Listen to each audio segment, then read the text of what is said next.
অসম চৰকাৰে মাটি বেচা কিনা ক্ষেত্ৰত বিভিন্ন ধৰ্মাৱলম্বী 3 মাহৰ কাৰণে এটা স্থগিত ৰাখিছে যাতে এনঅ'চি নিদিয়ে। জিলা আয়ুক্তসমূহলৈ এটা নিৰ্দেশ আছে যে এই মাটিবিলাক ক্ষেত্ৰত মানুহে দালালীসকলে সুবিধা লয়।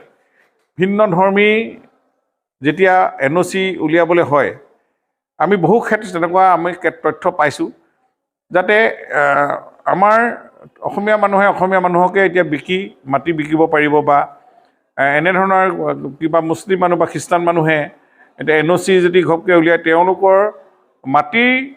তেওঁলোকৰ যি আছে সেই মাটি সংক্ৰান্তীয় আমাৰ চিটা নামজাৰিত আজিকালি যেনেধৰণে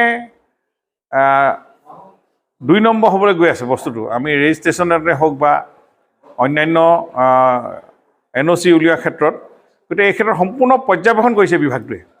গতিকে গোটেই ব্যৱস্থাটো এটা সুস্থিৰ এখন চাৰ্কুলাৰ উলিয়াবৰ কাৰণে আমাক 3 মাহ সময় প্ৰয়োজন হৈছে, যাতে ক'তো মাটিৰ বিশৃংখলতা নহয়, মাটিৰ যাতে যিটো আমি লেণ্ড গ্ৰেভিং বুলি কওঁ, ইজনে সিজনৰ মাটি কাঢ়ি লোৱা, এইবিলাক কথা প্ৰায় ভিন্ন ধৰ্মীৰ মাজত হৈ আছে।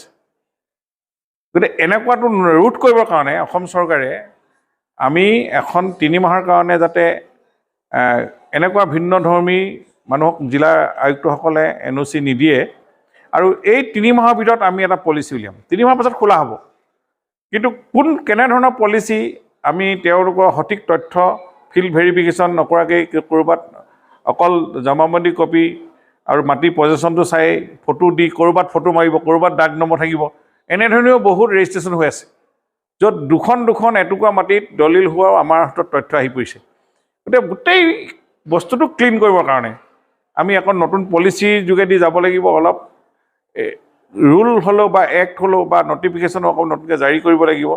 গতিকে এই আমাৰ যিখন আমাৰ এই 8 চনৰ যিখন এক্ট আছে, এই এক্টখনত এই লেণ্ড চেল কৰাৰ ক্ষেত্ৰত কিছু আখুৱা আছে, এইখিনি আমি অকণমান এমেণ্ডমেণ্ট কৰি বিভাগীয়ভাৱে আমাৰ মাননীয় মুখ্যমন্ত্ৰীৰ অনুমতি সাপেক্ষে আমি পৰৱৰ্তী সময়ত বিভিন্ন জনগোষ্ঠী আমি খোলা দিয়া হ'ব। কিন্তু সদ্যহতে এটা পলিচি উলিয়াবৰ কাৰণে আৰু এই বিশৃংখলাটো যাতে ৰোধ হয়, তাৰ কাৰণে কোনেও যাতে কাৰোবাক বিক্ৰী কৰিব নোৱাৰে, দালালৰ প্ৰশ্ৰয় ল'ব নোৱাৰে, ঠিক সেই সমস্যাটো ৰোধ কৰিবৰ কাৰণে আমি 3 মাহৰ কাৰণে বন্ধ কৰি ৰাখিছোঁ।